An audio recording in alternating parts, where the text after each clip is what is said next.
Good evening, everyone, and thank you for joining us. My name is Howard Oransky, and I am director of the Katherine E. Nash Gallery, operated by the Department of Art at the University of Minnesota in Minneapolis. This week, we opened a picture gallery of the soul, a group exhibition of over 100 Black American artists whose practice incorporates the photographic medium. The exhibition runs through December 10th. Our program today, the first in a series of events related to the exhibition, features a keynote presentation by Professor Deborah Willis. If you have a question for Professor Willis, please use the Q&A function. We are not using the chat function. Due to limited time, we will only take 1 or 2 questions after her presentation. Before we begin the program, I'd like to acknowledge that the University of Minnesota sits on land that was stolen from the Dakota people by the government of the United States. The treaties of 1805, 1837, and 1851, through which the US government claimed ownership, were riddled with fraud, deception, and coercion. In 1856, the US Senate's Military Affairs Committee concluded that the 1805 treaty was, quote, never promulgated, nor can it now be found upon the statute books like any other treaty, if indeed a treaty it may be called, nor were its stipulations ever complied with on the part of the United States, unquote. This information, along with additional supporting evidence documenting the theft of this land, can be found in an article written by Neil McKay and Monica Seams McKay for the Institute of Advanced Study at the University of Minnesota. A picture gallery of the soul has been made possible with the generous support of the Andy Warhol Foundation for the Visual Arts, the National Endowment for the Arts, the Philip and Edith Leonian Foundation, Metropolitan Picture Framing, Blue Dot, Kate and Stuart Nelson, and the Givens Foundation for African American Literature. Thank you very much for this support, which has been essential to the success of our project. Our exhibition catalog has been co-published by the Katherine E. Nash Gallery and the University of California Press. You may order the book directly from UC Press, and it is a lovely book.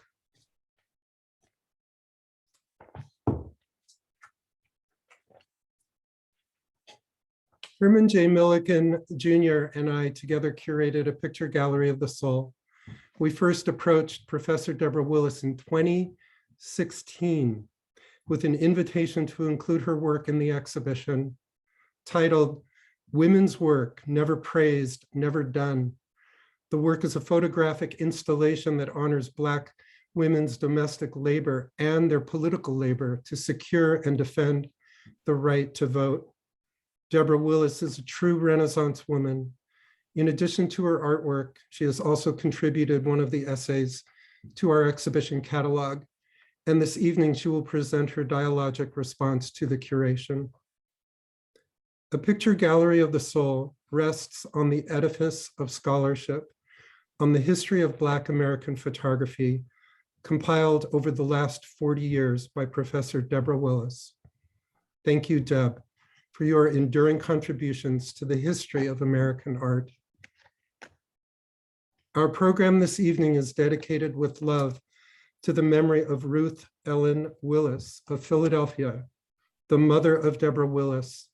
She will be remembered for her lifetime of service to the community. May her memory be a blessing. And now, my colleague, my co-curator, my friend, Herman J. Milligan, will introduce our special guest. Thank you very much, Howard, for that very good and thoughtful introduction. Good evening, everyone. As Howard just said, I am the co-curator of this exhibition. I'd like to also welcome you to our first event for the exhibition. To introduce you to our esteemed guest, Professor Deborah Willis. As you may know, she is the chair of photography and new media at the Tisch School of the Arts at New York University. Professor Willis is also the mother of renowned conceptual artist Hank Willis Thomas. Hank is a dear friend of mine and introduced me to her in 2009 on Collins Avenue in Miami Beach during Miami Art Week. It was a brief but memorable introduction that I'll never forget. Professor Willis is also following in the footsteps of her father, Thomas Willis, who was also a photographer. Professor Willis holds a BFA in photography from Philadelphia College of Art and MFA in photography from Pratt Institute, and MA in art history from the City College of New York, and she received her PhD from George Mason University's Cultural Studies program. Professor Willis has worked as curator of photographs and the Prince exhibition coordinator at the Schomburg Center for Research in Black Culture at the New York Public Library. She served as an exhibitions curator at the Center for African American History and Culture of the Smithsonian Institution, and was a Lehman Brady visiting joint chair professor in documentary studies and American studies at Duke University and the University of North Carolina at Chapel Hill. In addition to her photography practice, Professor Willis is also a respected quilter. As a prolific author of 28 books and many other scholarly publications, Professor Willis has chronicled and also been an important scholar in documenting the Black American experience and culture through the photographic, film, and fabric mediums. Lastly, as the acting executive director of the Givens Foundation for African American Literature, I'm honored to purchase 2 publications of her choice to donate to the Archie Givens Senior Collection of African American literature located here at the Elmer Anderson Library, University of Minnesota Twin Cities campus. Professor Willis, welcome, and we are pleased to have you as the inaugural speaker for this evening for our exhibition, The Picture Gallery of the Soul. Wow. Thank you both, Herman and Howard, for a wonderful introduction. And I was reminded, Herman, when you mentioned Archie Givens collection, I was invited some time ago when they were developing an exhibition on the Harlem Renaissance in the Midwest and the research in that time. And when you mentioned that, I remembered how important, how your city has been an important place for me. And I'm happy to be here. And thank you, Howard, and the experience of working through the images and sharing this moment it's heartfelt. And Herman, the two of you, no small feat in putting this together, this exhibition together. I'd like to thank everyone who's there in our virtual space to just share the moment, and hopefully you'll be able to order the book as soon as you possibly can. And just tell me more about how the installation, Herman, what did you feel about the installation, and Howard, when you installed the exhibition, how was the experience? To me, and I thank you for allowing us to say a few words, and I just want to really thank Howard, the co-curator. Howard and I, we've gone back since he started working at the Walker under Kathleen Holbrosh. So that was a long ago. And I think with the perseverance, of going through COVID and everything, starting back in 2016, Howard is really a genius at the art of curation, as well as the documentation and the writing, but also in the installation of the work. As you know, Deborah, I mean, and many people probably on this call, on this video, on this presentation, know how much work what it is. But once you see the work actually going up on the wall, it has a life of its own. Mm-hmm. And it's sort of like we are actually birthing the actual exhibition. Great. And then there it is for the end user, including me, to always come back and to enjoy it and to look at it. And we've added a few things to it that one may not see or hear in the exhibition. We have a soundscape, which we've created to pair particular songs with a particular image. Great, Okay. great, thank you. And just the concept of where you have, I'd love to see it. So I'm looking forward for you to send some installation shots as well. Okay, thank you. Is it possible that I could share a screen now? Is that ready? Okay. Okay. Well, thank you all again for this invitation, and also for the opportunity to rethink about a picture gallery of the soul.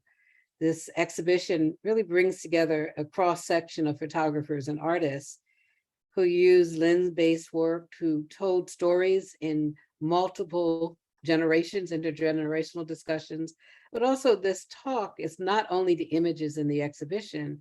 I wanted to explore ideas that mirrored other ideas from other photographers working within the theme of the word soul, reimagining the words of Frederick Douglass in Herman's in preface, and the idea of what lecture on pictures meant for Frederick Douglass to deliver in 1861, but also how he theorized, but also talk about images in a practical way. And so I'm going to do both in terms of theory and practice, and thinking about how images are retelling stories about experiences. In 1994, I published an edited volume called Picturing Us, African-American Identity in Photography. And it was, for me, an opportunity to have writers, photographers, filmmakers, and visual artists to talk about an image that transformed their lives. And I wanted to explore that, and it is still, 2 years ago, I had a conversation with Jasmine Cobb at Duke and had no idea that it was 25 years later that the book was produced.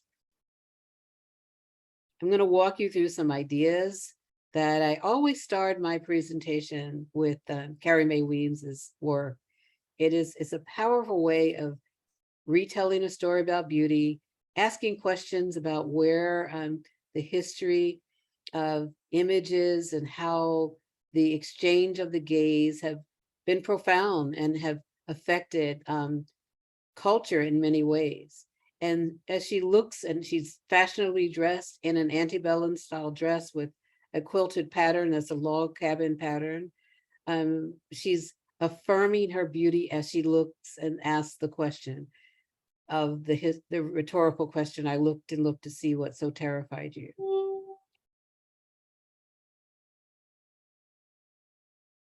Really wonderful for me to work on this exhibition and also to discover new images. Goodrich Brothers, I found in my early research as photographers who own a studio in York, Pennsylvania, who left York, Pennsylvania. They were very active in the anti-slavery movement. They had a studio in York, Pennsylvania, photographed the abolitionists and other people in the community, left York and moved to Saginaw, Michigan.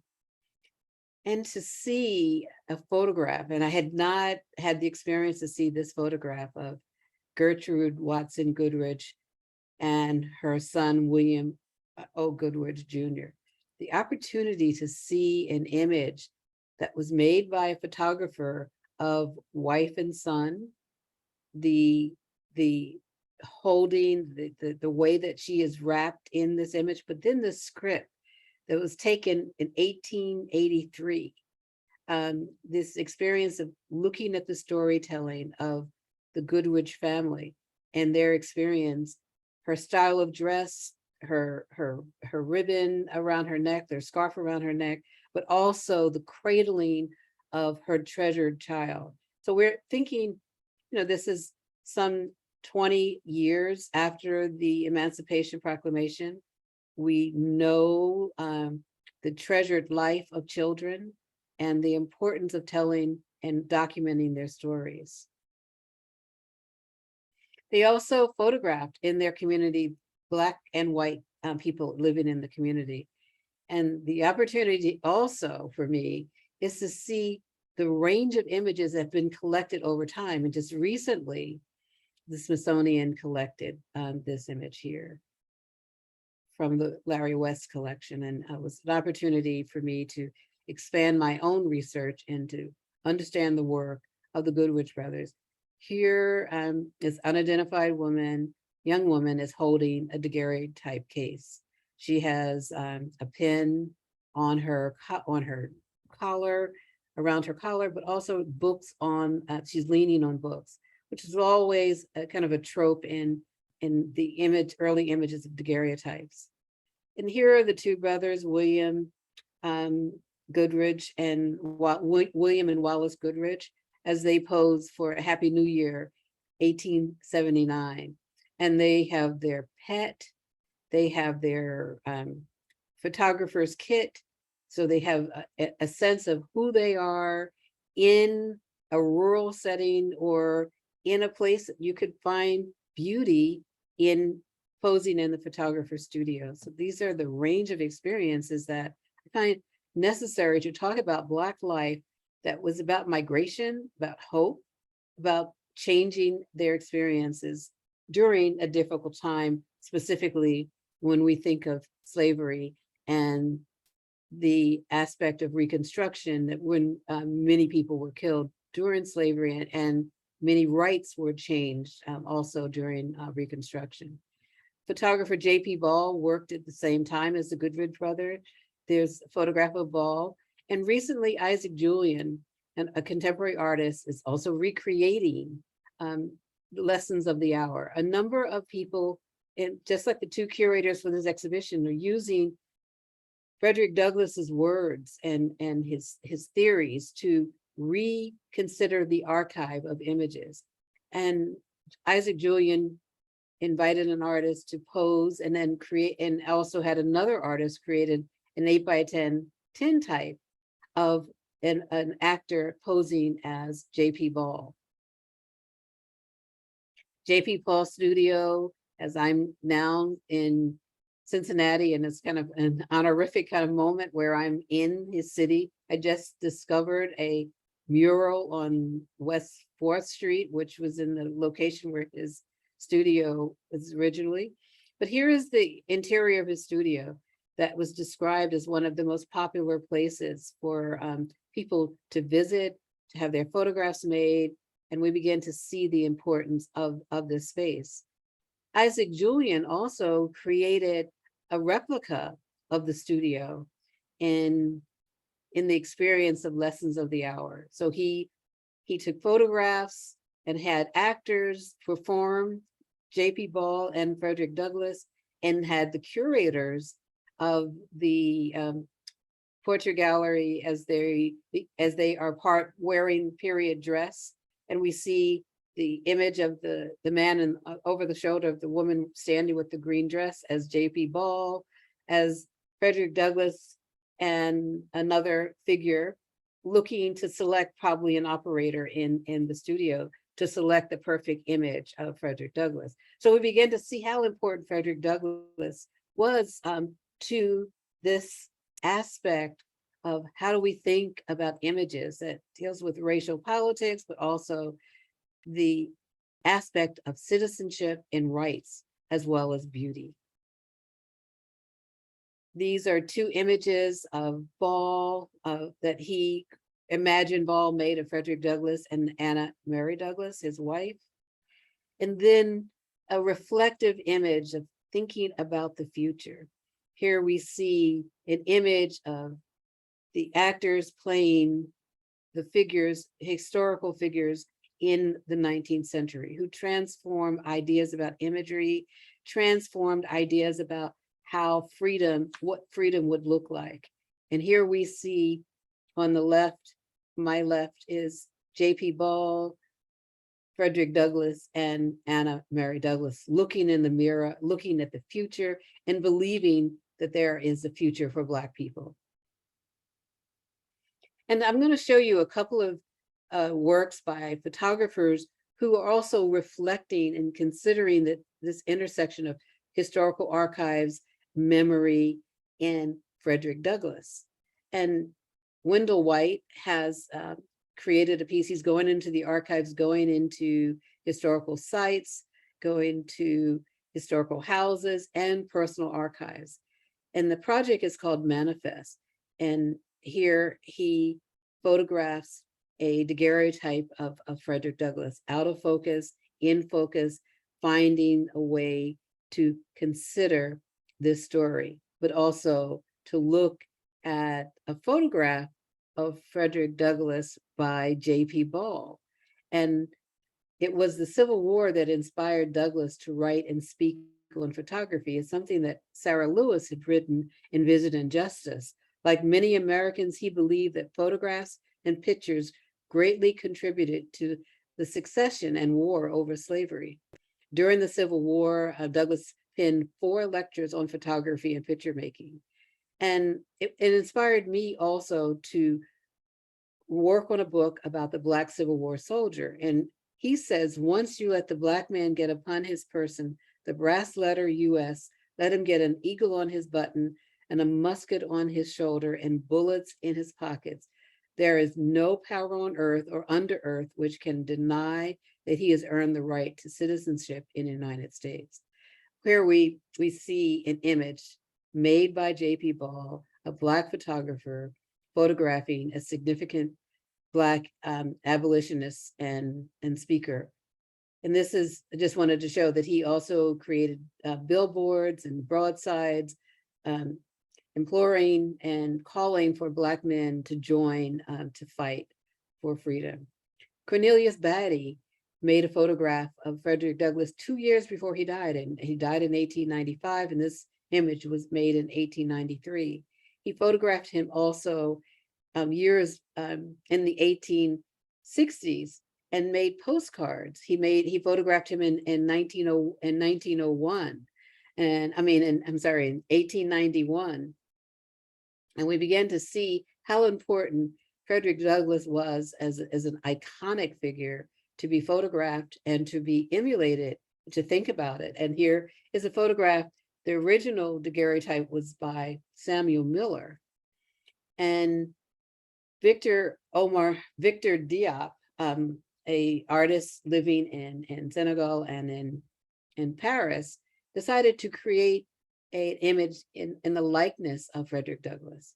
And he uses the whistle as the iconic voice or symbol to say that he is blowing the whistle on the experience of we need to be alerted of the experience of slavery and abuse.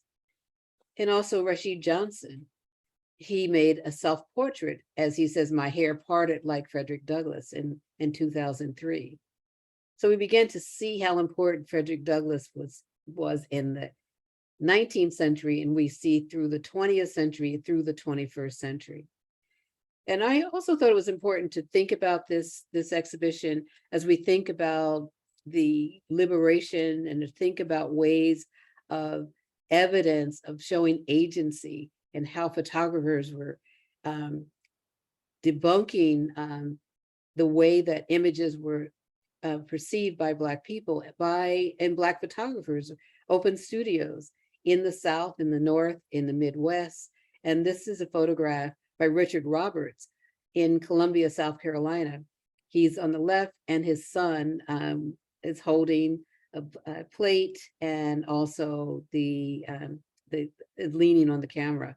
They also advertise, how important everybody should have a photograph, but say it in photographs when you say Happy New Year or Christmas. So we think about how ads are telling the story, how important it is for Black people to remember how important it is to preserve their likeness. And this is a photograph of Roberts with his family. And you can see he's holding the release cable on his knee as he takes a self-portrait with his family. And it's a really engaging photograph. You see style. You know, we're in Columbia, South Carolina. We see, you know, women who are, you know, looking directly into the camera, directed by Roberts. Roberts' wife, who's seated to his right, to left in terms of looking at the image, assisted him in the studio. His younger daughter in front, Mrs. Wilhelmina Wynn, Roberts Wynn, was my son's teacher, reading teacher in New York. And I had an opportunity to know the Roberts photographs through Mrs. Wynn and that story. And if you ever have an opportunity to look at the images in the Columbia, South Carolina library, it's a wonderful collection. Addison Scurlock in Washington, D.C. Also, why was it important for photographers to make self-portraits, to see themselves as active, to see their images? Robert McNeil, Gordon Parks, Kwame Brathwaite, Barbara Dumetz, and looking in terms of a young woman in the 80s, photographing for Black Enterprise and photographing, as she said, there was an article, The World of Commercial Photographers. And here we see this wonderful, engaging look as she poses with her equipment. Corinne Simpson, seriously reflecting, using her Mamiya, her 2 1/4, looking and ready to click and push that button and to think about what images are presenting in the 90s. Jeannie Matusameh Ash posing with her camera and her husband, Arthur Ashe, reflecting on using the 35mm there in the streets of New York. And we see a sense of style and energy as they're telling new narratives and constructing new narratives about their life in the 70s. I also, see that in 74 and in 76, I made a self-portrait of my pregnant body. And it's called I Made Space for a Good Man. This was an image, a strip of from a contact sheet. It's now a lithograph, but it was an important image to rediscover in my archives through an intervention with my son. When I was a student in school in the 70s, I was told that I was a woman taking up a space as a man could have been in my seat. 18 men were in my class, undergraduate class, and 3 women. But a teacher said to me, "You took space from a good man, from a man." And then I wrote, in terms of reflecting on this horrific experience that I had, I made space for a good man. And here is my image, feeling positive about reflecting on, you know, the pregnancy, but also reflecting on how I was told as a woman that I was denying my opportunity to be an artist, and also the accusations of what it meant to be a mother during that time. Carla Williams made numerous self-portraits in the 80s and 90s. And here she is looking, and then this coyness of looking through the lens, but also looking at us with a wink. Paul Sepoya also looking in 2017, making images and thinking about what it meant to be behind the camera, and reflecting on what stories are told through his darkroom mirror project. Dina Lawson, self-portrait in 2012, and she continues every year to make a self-portrait. And we see this wonderful red wood large format camera. And we see her in the woods. We see her reflecting on her environment, but you also see that she's connecting with the style of dress, her fashion, a floral dress, the way that her hair curls like the trees. So she is part of the environment.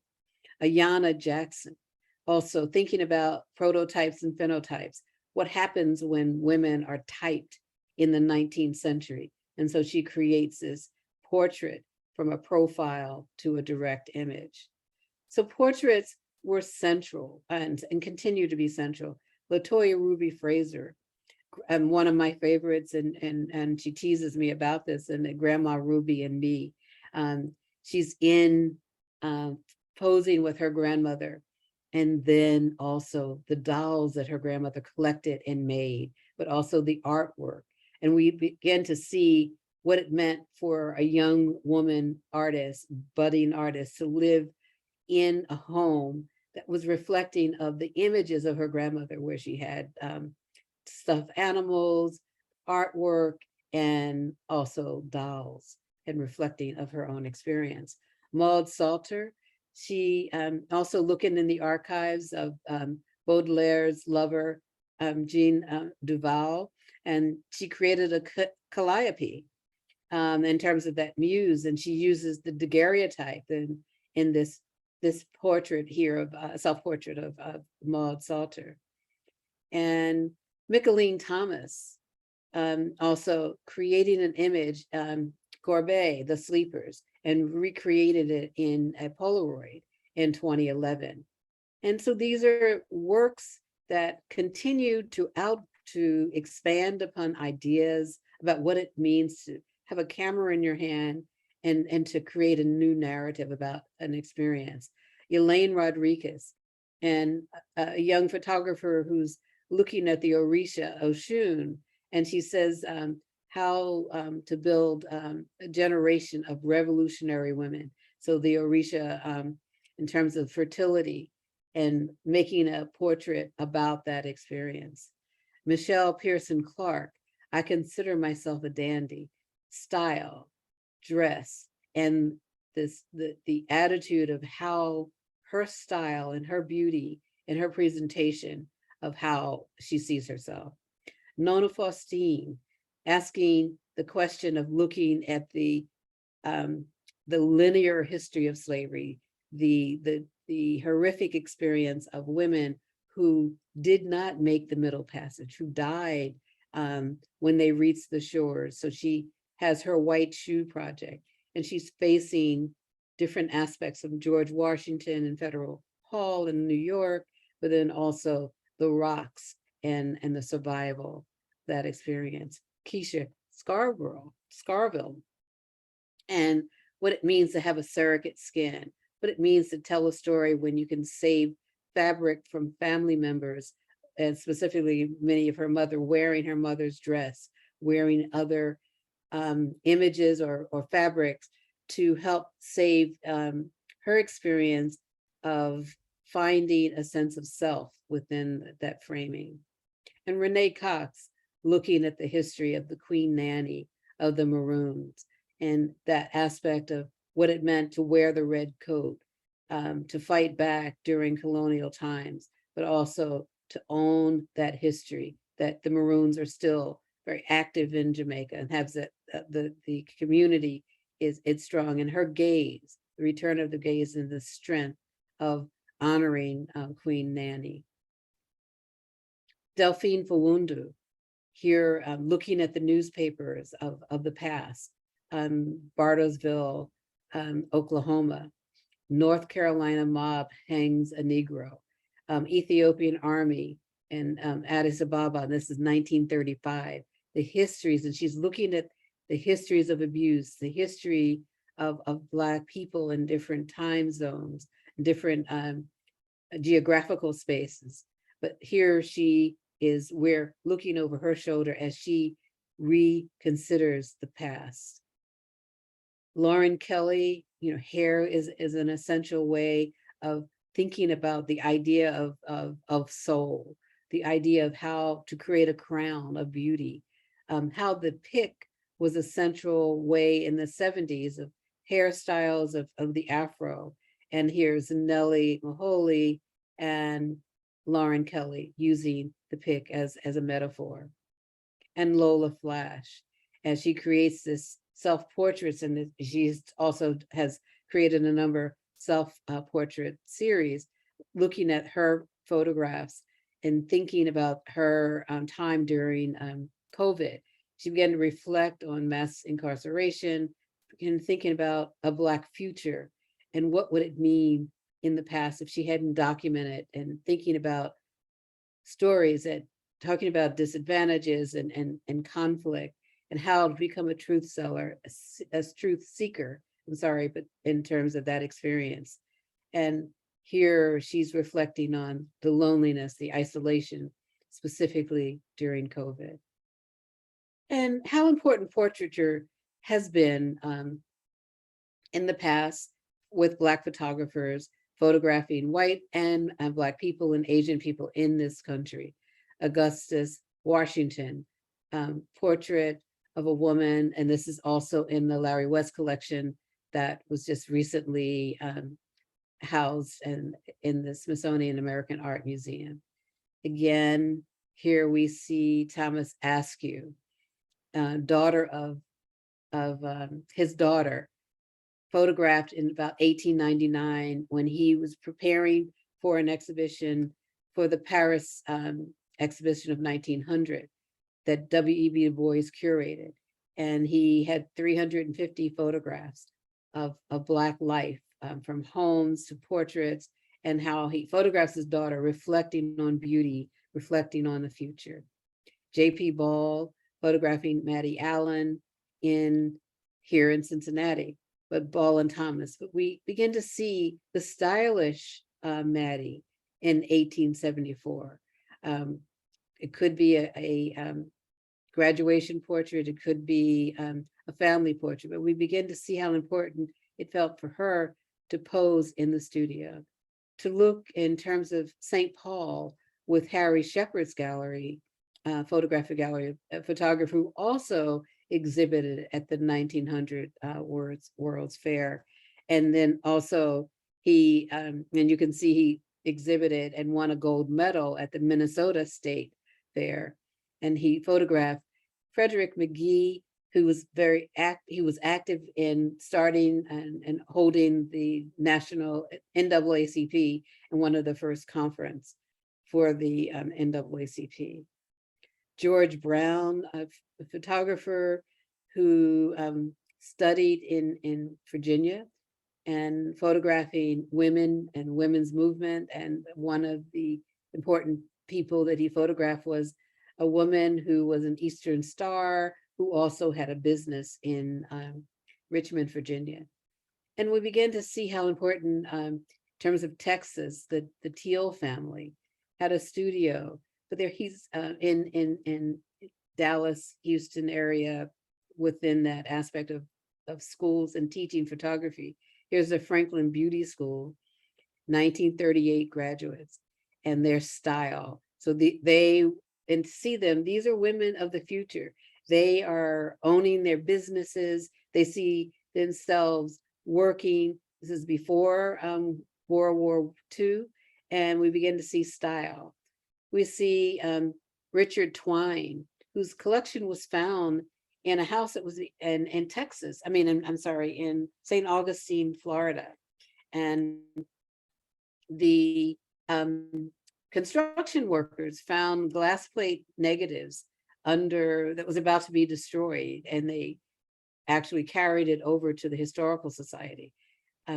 Many of the photographs were unidentified when they were discovered, and they created a project, Do You Know This Person, in their weekly newspaper or the local newspaper or a newsletter.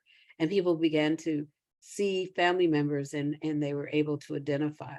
And here we identify, you see the studio, but we see this young man in the South with his high collar and the suit. And it just shows the sense of presence that he had, the sense of self. The same with Gordon Parks, 1956 in Birmingham, Alabama, where the colored entrance sign, where a young woman is taking her niece to a theater.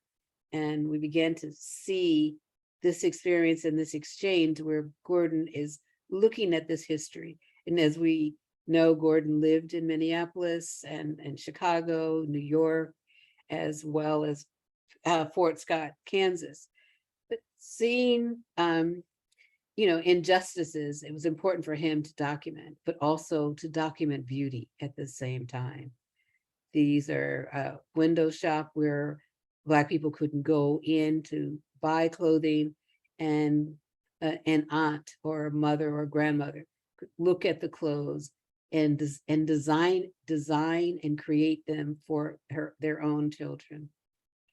Gordon also photographed Duke Ellington in 1943. Again, style. He's not only photographing Duke playing, but we see his socks. We see the angle, the way that Gordon was able to create a narrative about style. He photographed his ties.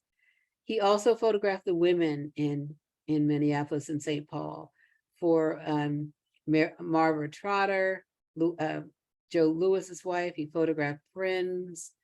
And he also was an editor for a magazine in 1947, a picture editor for Smart Woman magazine. And this is the Christmas issue that his wife, who created made hats, she's posing with Christmas gifts, and he just reimagines how women are preparing for Christmas and for family, but also have an opportunity to show his wife's artistry and her hats. He looks at style and manhood in Washington, and Gordon Parks photographs Muhammad Ali in London, right before his fight in 1966. But also he photographed for a Black newspaper in St. Paul. And one of researching this project, I was really fascinated that Gordon Parks did not have a byline. He didn't get paid, and eventually he said, well, I want a byline for my photographs. He demanded a byline. He created one, and we can see this glamorous woman, as Gordon Parks would see, staff photographer. The newspaper couldn't pay for it, but eventually the people started buying the newspapers more as a result of Gordon's photograph, and as a result of the women, the Duchess of Glamour, another person interested in music. So we can see the future of women outside of domestic work. We see she graduated, and then he's, photographs her, Miss Brown, who graduated from Central High School.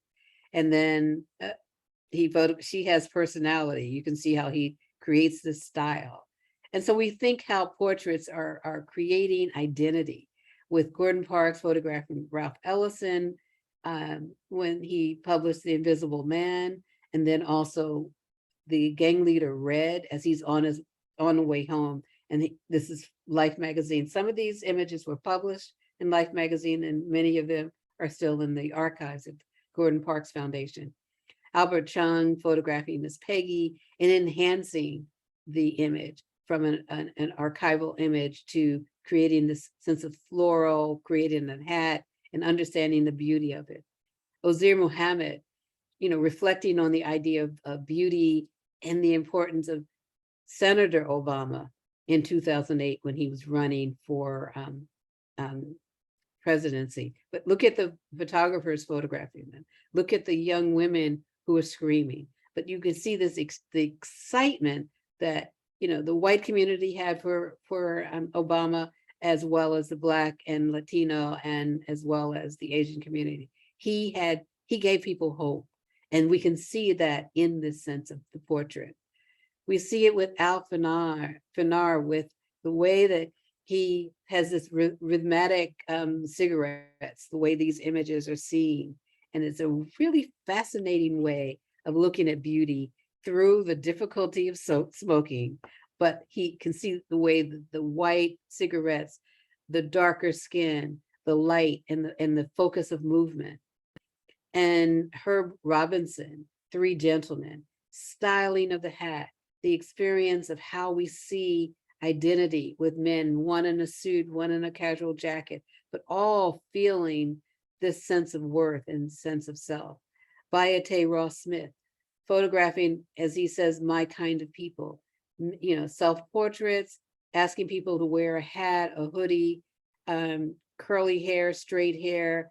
How are they presented and how are they seen? And when you see one, what do you see when you see a man in a hoodie, such as we know John Edmonds' photograph in the exhibition. Home and Other Stories, another important way of looking at a photographer, Lucius Harper, photographing his son's first day of school, 1910. Education was important, documenting his son off for school, dressed, ready for an education, ready to have an exchange. Vanderzee's photograph, Miss Susie Porter in Harlem, reading music in her living room. One of my favorites, Henry Clay Anderson, as this young woman, young child, listening to music, but she has her handbag and a sense of ownership, of hope. 1948, we see the soldier and the high school portrait. We see sound in this image.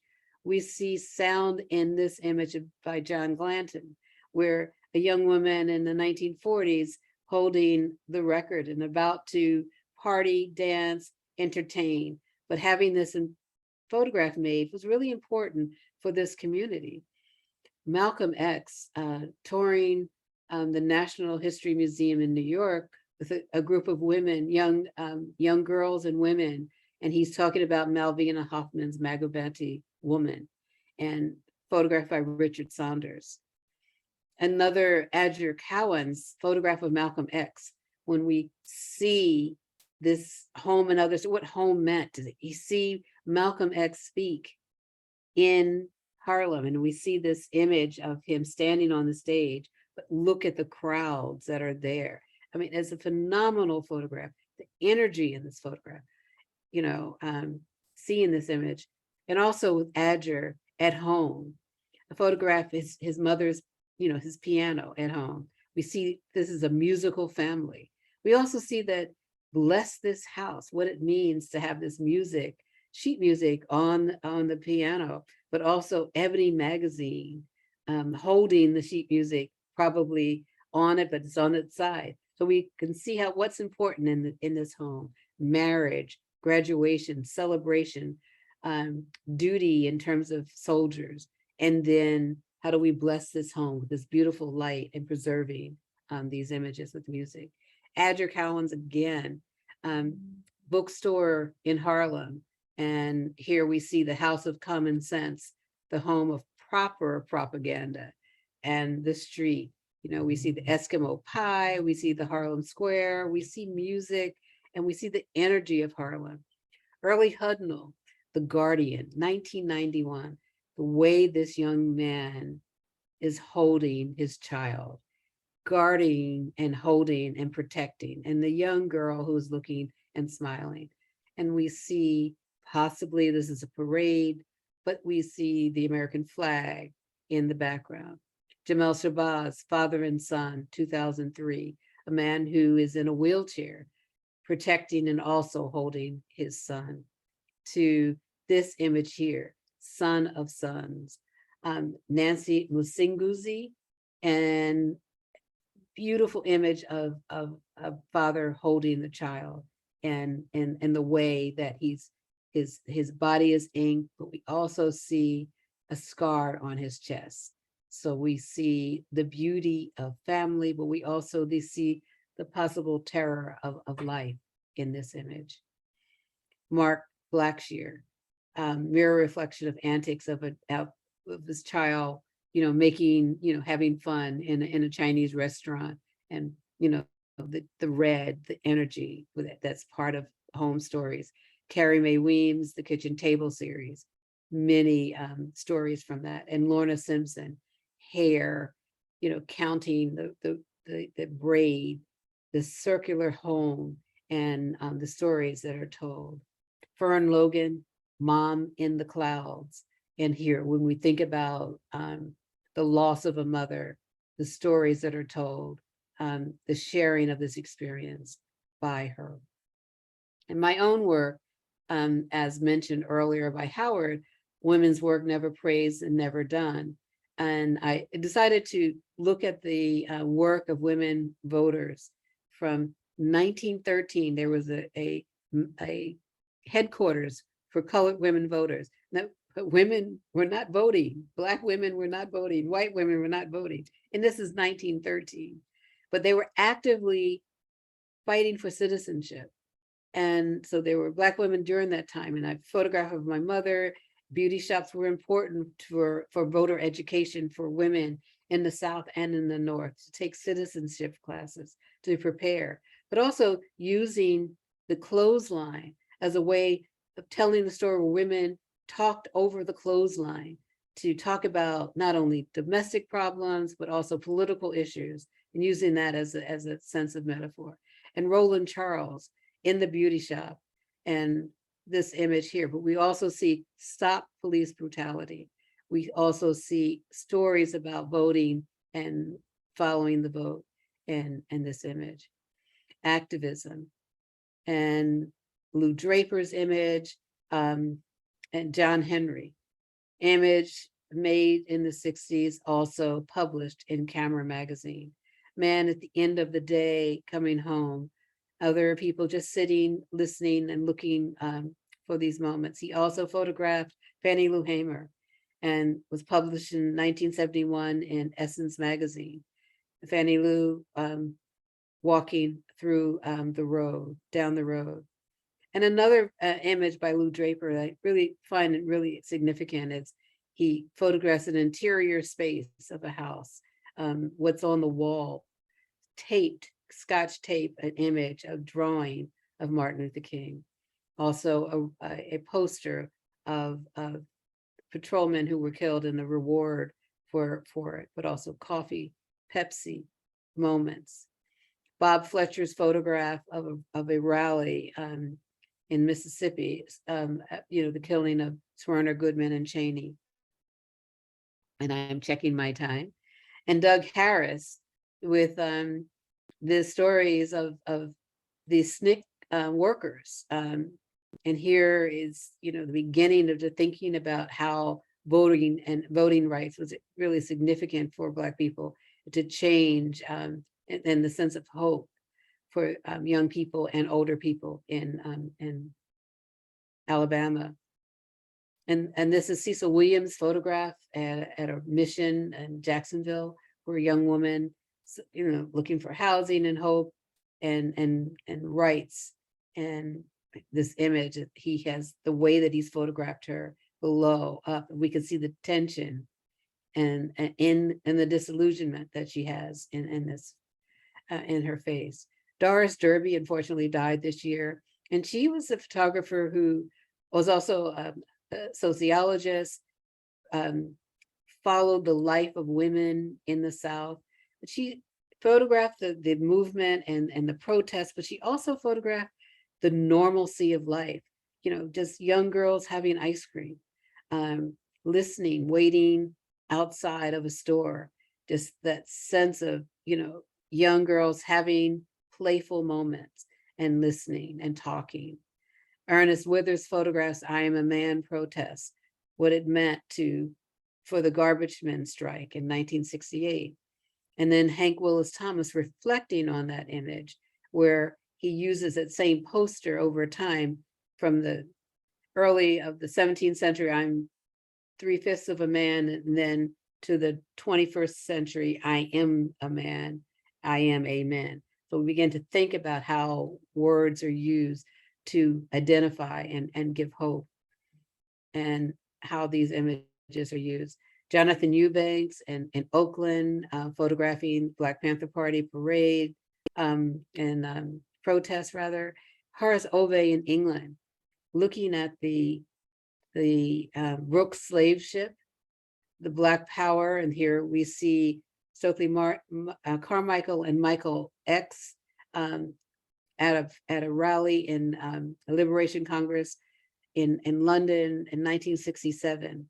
Malcolm X photograph in the back, but also having the slave ship icon, but also slave ads.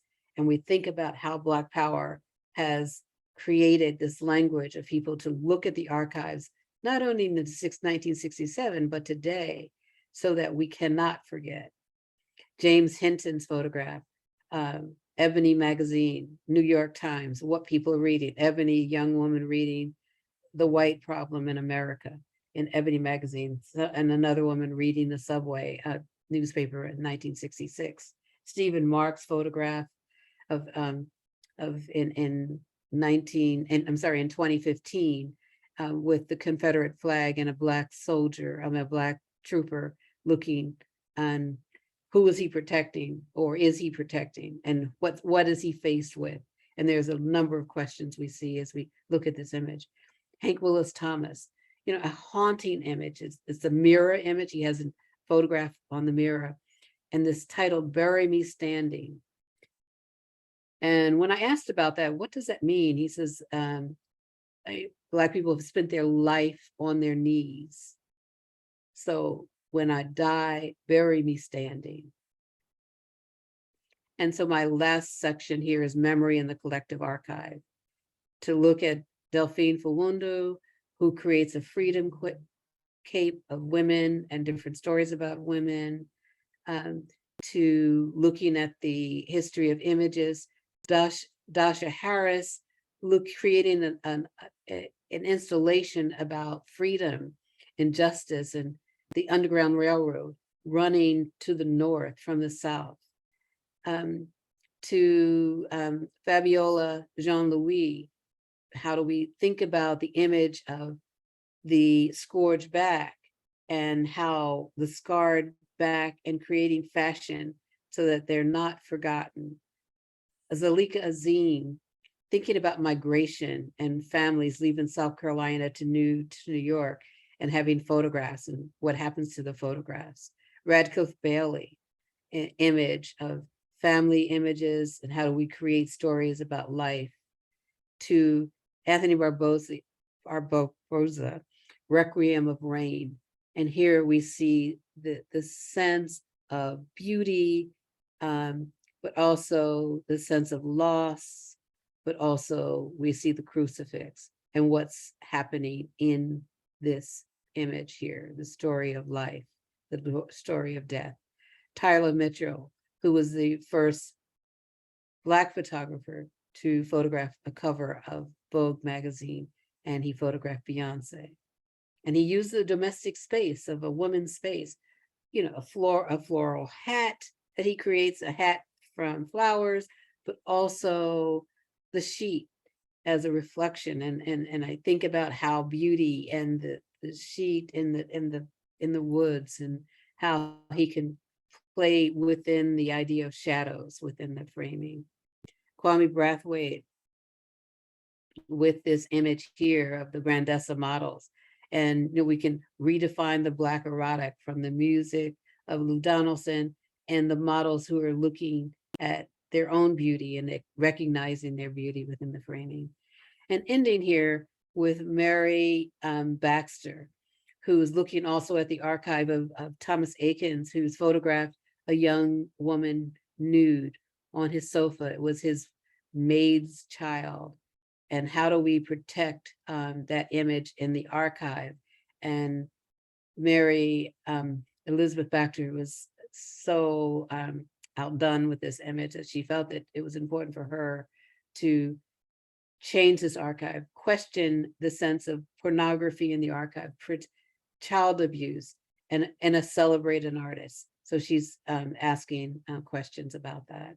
And she created a tintype with that image. And just, let's go back for a second. And just today, Carla Williams sent me an image that was on auction, an auction for on eBay for JP Ball, a rare photograph, $4,500. This image, it was 4 bids so far today of a JP Ball image in Helena, Montana, and of a minister, and an unknown image. So we know the images are out there, the archive is there, and the stories are part of that history. So I wanted to end with that wonderful discovery and open up for a question or two. Well, first of all, Professor Willis, thank you for that wonderful presentation. I thought it was very riveting and informing. Um, there, believe it or not, there were no questions in the Q&A. I kept checking. So Howard, did you want to ask a question, or can we take questions from the floor, or how do you want to? I think it's fine if we don't, because we can come Okay. back. You know, it's been a, you know, I fortified myself, you know, to be here. You know, I had a difficult past 10 days, and I know that you've had a wonderful exhibition that you curated, and if people have questions about the archive, feel Okay, there is one that just came in. I will go open it up. It's from Joel Glaspie. What can you say about John Henry's portraits? You mean the you know, about the man at work, the end of the day, the She gesture? she didn't specify. She just said, Yeah, but that's what I said about when I said at sure. the end of Oh, the okay, I'm day, sorry. Lou Draper's photograph, John Right. Henry as a Mhm. worker, Mhm. and that aspect of what it meant for a man to work and spend a lifetime of work at the end of the day, having a chance to work with family and create that experience. Okay. Yes, John. Yes, I just want to say that Okay. I see the questions, and I can see that Okay. Okay, good. JP Ball had a studio in St. Paul. And yes, he photographed the 25th anniversary of Emancipation Proclamation. But unfortunately, I haven't been able to find photographs, and I hope that maybe Jess can see this. So I hope someone will find photographs of that. That's really great. Thanks for reminding that with that question. So thank you so much. And thank you, Marcus Young, for the love. And this one from Irene Cotto, and maybe this is the last one. I would like to know how the young Black photographers are telling their stories of today. What continuation and new directions do you see?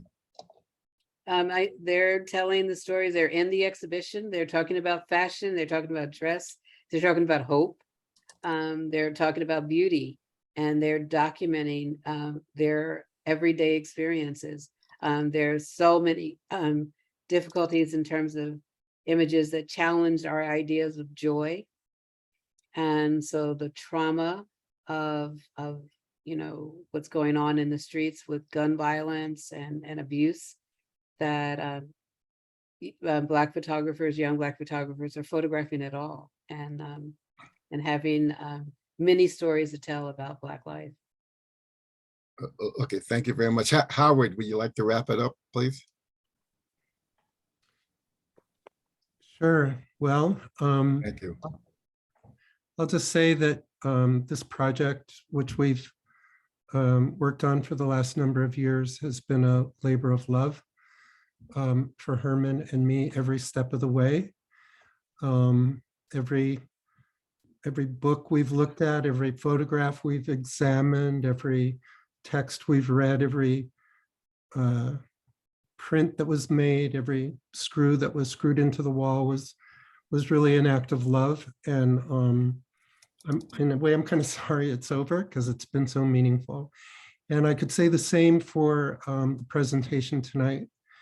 Was clearly a labor of love for Deb, and I deeply appreciate it, and for all that you've done, and for the contributions you've made to our exhibition and to our catalog.